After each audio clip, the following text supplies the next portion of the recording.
Halo, saya Sophie, dan saya adalah tipe karakter yang selalu melakukan hal yang benar. Pada akhirnya, saya adalah anak yang sangat damai. Suatu hari, saya ditinggal sendirian, terjatuh, dan menghantam tanah. Meski menyakitkan, aku tidak menangis. Orang tuaku hebat, tapi segalanya berubah saat adikku lahir. Rick sungguh menyebalkan. Jika Anda seorang kakak, Anda tahu apa yang saya maksud. Menjadi seorang kakak perempuan terasa memberatkan. Oh tidak, hentikan itu, Sophie.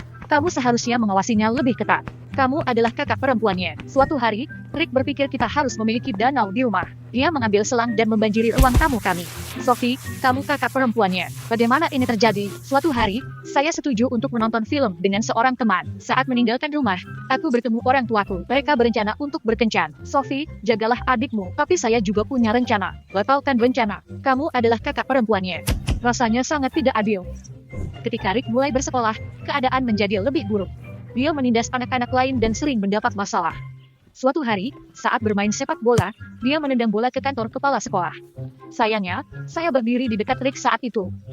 Tepat sebelum kepala sekolah melihat, Rick meletakkan bola di tanganku. Kepala sekolah menelpon orang tuaku, aku dihukum. Pada satu titik, ibu saya beralih ke agama Buddha dan pencarian spiritual. Dia begitu tenggelam dalam semua hal itu hingga kehilangan kontak dengan kenyataan. Saya dapat merasakan energi positif. Itu Rick yang berteriak.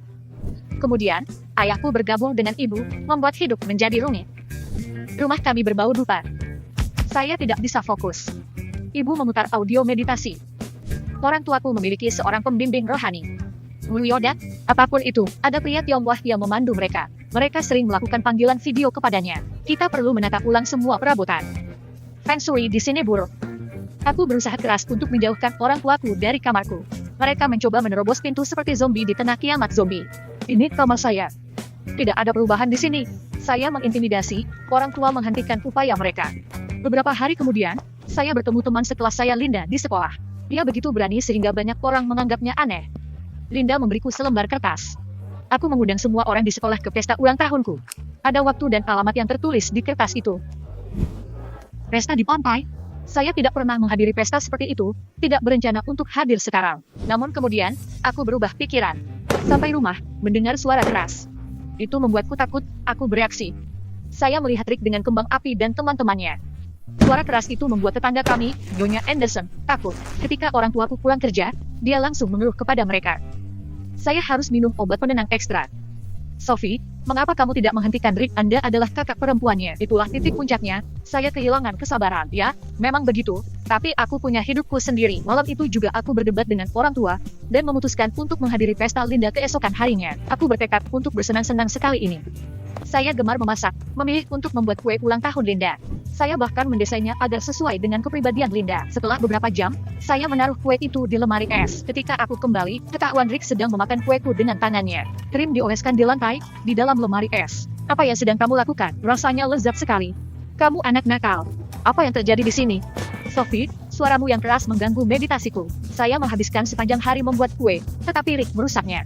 Untuk mencapai kedamaian dalam pikiran, Anda perlu berhenti mengkhawatirkan hal-hal kecil seperti kue ini. Saya terdiam. Marah, saya bergegas keluar dan membanting pintu. Ingatlah untuk membersihkan kulkas. Saya merasa seperti ingin meledak seperti panci yang kepanasan. Setelah tenang, saya membeli kue dan pergi ke pantai. Ada sebuah kapal tua di dermaga yang sepi. Anehnya, belum tenggelam. Linda dan teman-temannya telah membuat api besar dan berkumpul di sekitarnya. Saya merasa tidak nyaman karena tidak ada teman sekelas di sana. Sophie, benar-benar kejutan. Kamu biasanya berperilaku baik sekali. Selamat ulang tahun. Anda memenuhi kriteria masuk. Seseorang mulai memainkan musik dan semua orang mulai menari. Yang lain tampak berbeda. Saya merasa tidak nyaman. Kemudian, seorang anak laki-laki mendekat. Dia menari. Halo, apakah kamu Sophie? Ya, saya Daniel. Panggil saya Dan. Kami berbicara dan seiring berjalannya waktu saya merasa percaya diri dan mengundangku untuk berdansa. Mengapa saya belum pernah menghadirinya sebelumnya? Linda menyarankan untuk menjelajahi kapal pesiar yang sepi. Saat itu malam hari dan badai mendekat, saya pergi naik kapal pesiar bersama Dan. Kami menggunakan lampu telepon kami dan memeriksa kamar-kamar. Rasanya seperti film horor, jantungku berdetak kencang. Itu menakutkan, namun juga mendebarkan. Saat berbelok di sudut, sebuah bayangan berteriak keras melompat ke arahku. Kau benar-benar mengejutkanku, dasar orang gila. Oh, ayolah, itu menyenangkan. Kami menjelajahi kapal pesiar sebentar. Linda menyarankan untuk melompat dari jembatan. Ini hari istimewaku, dan aku ingin semua orang ikut berenang. Saya tidak ingin melompat saat cuaca buruk. Apa kamu takut? Aku tidak ingin terlihat takut atau lemah dan sedang menonton. Ayo lompat bersama. Dia memegang tanganku dan kami terjun ke laut. Kami naik kembali ke pantai dan kembali ke api unggun. Pakaianku basah kuyup, jadi Linda memberiku jaket hangat cadangannya. Simpanlah sebagai hadiah dan mengantarku pulang. Orang tuaku terkejut ketika melihatku. Apa yang kamu pakai? Kamu tampak seperti pembuat ponar. Sophie, apakah kamu merasa bersalah? Kamu membuat ibu dan ayah marah. Kalian semua, aku menghindari orang tuaku di kamarku sepanjang malam. Keesokan harinya, Linda menyarankan kami membolos sekolah. Saya belum pernah melakukan itu sebelumnya, tetapi saya lelah selalu bersikap baik. Orang tua saya kecewa dengan saya. Perbincangan besar pun terjadi. Saya menjelajahi kota bersama Linda dan teman-teman. Itu terasa membebaskan. Saya bisa melakukan apa saja tanpa batasan. Kami menjelajahi gedung-gedung yang terbengkalai dan berbelanja di mall. Wah, itu cocok untukmu. Saya membolos sekolah bersama teman-teman baru. Saya mulai lebih menyukai Dan. Dia selalu menemani saya pulang dan segera mengajak saya berkencan. Itu adalah malam paling istimewa dalam hidupku.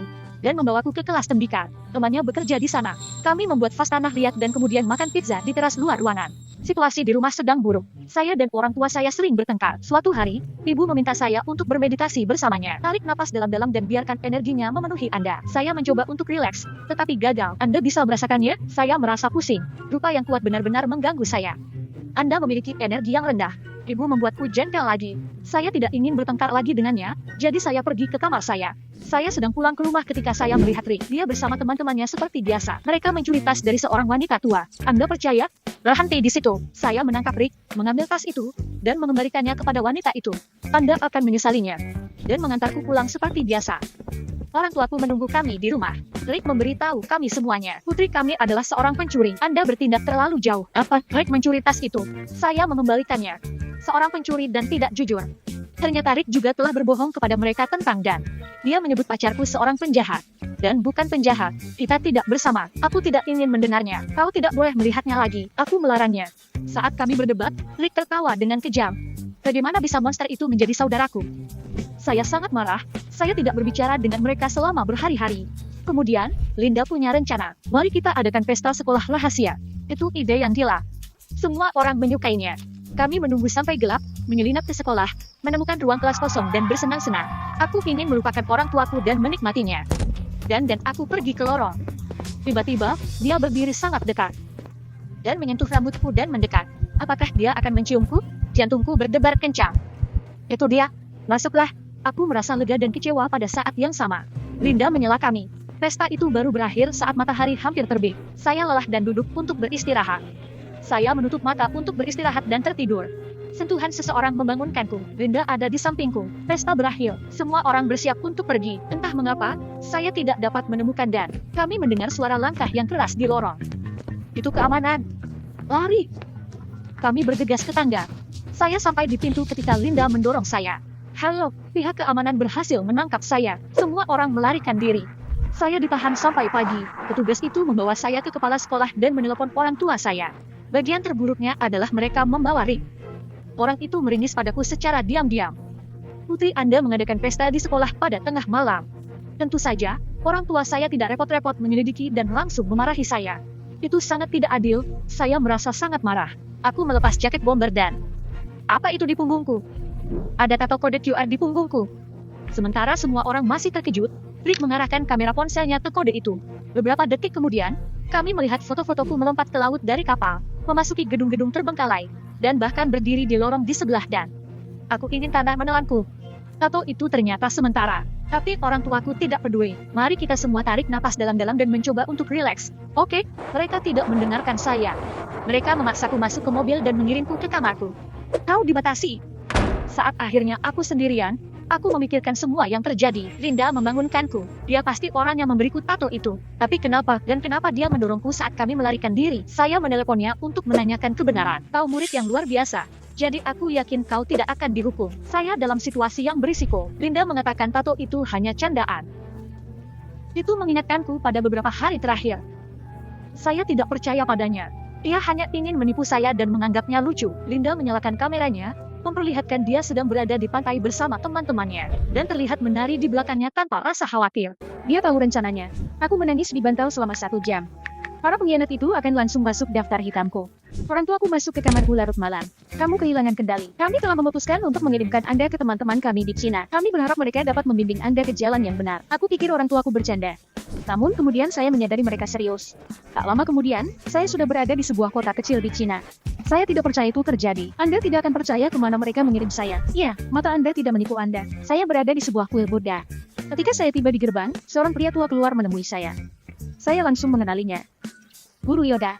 Maksudnya, guru lila yang bertanggung jawab atas kuil itu. Kukira dia benar-benar palsu. Kamu menipu orang tuaku, tapi tak akan berhasil padaku.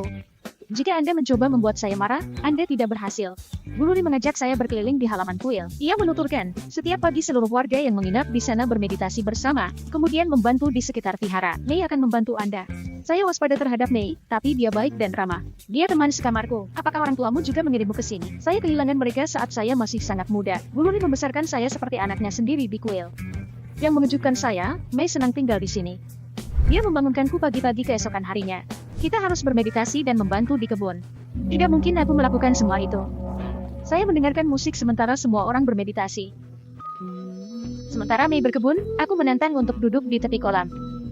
Aku pikir Mei akan memberitahu Guru Li, tetapi ternyata tidak. Dia tidak memarahiku. Dapatkah Anda mempercayainya? Keesokan harinya, latihan bela diri diadakan di kuil. Saya tidak pernah menyukai olahraga, jadi saya tidak bergabung. Tak seorang pun memperhatikanku dan aku pun bosan. Apakah mereka akan terus mengabaikanku? Suatu hari, anak-anak muda datang ke kuil. Mei mengajar dan membantu mereka membaca. Ketika mereka mulai belajar matematika, saya bergabung dengan mereka. Kamu sangat cantik, sangat cerdas. Tidak seperti kakakku, anak-anak itu sangat baik. Saya mengajari mereka berhitung. Lalu Mei dan aku pergi ke dapur. Kami memasak makan malam, anak-anak membantu kami. Saya punya pikiran, bagaimana dengan membuat makanan penutup? Teruskan, gunakan apapun yang Anda temukan di dapur. Kami menggunakan resep kue Rick dari beberapa hari yang lalu. Enak sekali rasanya, bahkan Guru Li memuji saya. Sejak hari itu, segalanya mulai berubah. Saya mulai mengambil bagian dalam berbagai kegiatan di kuil dan bahkan mempelajari beberapa gerakan seni bela diri. Suatu hari, saya duduk bersama Mei di tepi kolam. Dia memainkan musik, kami memperhatikan bunga lili air. Tak lama kemudian, saya merasa rileks. Bagaimana perasaan Anda sekarang? Sangat damai? Itulah kekuatan meditasi. Setiap orang memiliki strateginya sendiri. Guru Li mengundang saya ke rumahnya. Kami minum teh Cina dan mengobrol. Pada satu titik, dia menyebut orang tuaku. Aku tahu kamu sedang mengalami masa sulit, tapi ibu dan ayahmu peduli padamu. Mereka lebih menyukai saudara laki-lakiku. Aku hanyalah seorang pengasuh bagi mereka. Itu tidak benar. Orang tuamu punya kekurangan dan melakukan kesalahan, tapi itu tidak berarti mereka tidak menyayangimu. Saya telah membuat banyak kesalahan akhir-akhir ini. Keunikan berasal dari ketidaksempurnaan. Saya merasa lebih baik setelah pembicaraan kita. Saya telah salah paham terhadap Guru Li. Dia orang yang baik dan bijaksana. Berdiri di dekat kolam kesukaanku, aku menatap air yang tenang. Saya menyadari bahwa saya tidak lagi marah kepada orang tua saya. Saya mengucapkan selamat tinggal kepada Mei saat akan pergi. Kami sepakat untuk tetap berhubungan. Orang tuaku menjemputku di bandara. Mereka tampak khawatir dan tidak bahagia. Sayang, kami turut prihatin. Kami seharusnya mendengarkan Anda sejak lama. Saat aku pergi, Rick mendapat masalah lagi. Saya menangani masalahnya, tetapi orang tua saya harus turun tangan. Seorang polisi membawanya pulang. Rick mencuri dompet. Kami memutuskan untuk mengirimnya ke sekolah swasta yang ketat untuk sementara waktu. Saya berbaikan dengan orang tua saya, kehidupan kembali normal. Saya mulai berpakaian seperti sebelumnya dan berhenti bolos kelas. Coba Anda lihat itu, Sophie berperilaku baik lagi. Dia mengejakku di depan semua orang. Namun, saya tidak keberatan. Apakah saya telah mencapai kedamaian? Linda mencoba mendorong saya. Saya menggunakan teknik wheel. Astaga. Aduh. Sebuah saran. Berhenti mengganggu saya. Ketika aku pulang, aku melihat Dan. Apa yang membawamu ke sini? Kita harus bicara. Dan mengatakan dia tidak menyadari pengaturan tersebut. Dan meninggalkan pesta setelah ibunya menelepon. Ibunya sakit, dia pulang. Aku minta Linda untuk memberitahumu, tapi dia tidak mau. Linda punya perasaan padaku dan mencoba memutuskan hubungan. Saya memelukir Dan pergi ke Cina. Akhirnya, kami berdamai. Dan masuk ke rumah bersamaku, dan aku mengenalkannya pada orang tuaku. Dan saya mulai berkencan. Rick masih bersekolah di sekolah swasta. Dia tidak sekejam sebelumnya. Mei sering menghubungiku. Dia berencana mengunjungiku di musim panas. Akhirnya, hubungan saya dan orang tua saya menjadi baik. Keluarga itu penting. Apakah masih setuju?